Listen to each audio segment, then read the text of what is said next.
Hey, Patrick Rourke at MarineMax here. Today we're on board a 2018 25 SDX trade.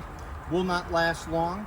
The very neat thing on this boat is they don't have the center walk-through. This one actually has the port side walk-through. You're going to notice the gunnels are very high. Keep everyone inside the boat. Large seating forward. 3 people across, forward facing. Great storage for everything. Obviously you can see the blue LED lighting. We also have a bow ladder forward, which is neat for the sandbars. As we're walking back into the cockpit here, you're going to notice we got a lot of spacing, but we also have some really neat options. This seat will flip, so there's forward-facing seating, or you could use it as an actual standing leaning post, which is kind of neat.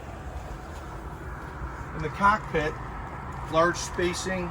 We have space for a table right here on the port side. Nice sea decking to walk through. Large swim platform on the back. And what's really neat, and now you're hanging out at the bar, facing aft, just hanging out.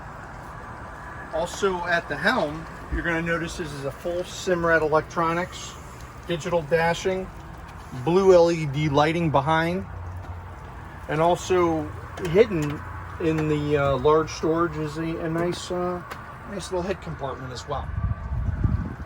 So once again, it's a 2018 25 SDX. Will not last long. Available at MarineMax Clearwater. Come down and check it out.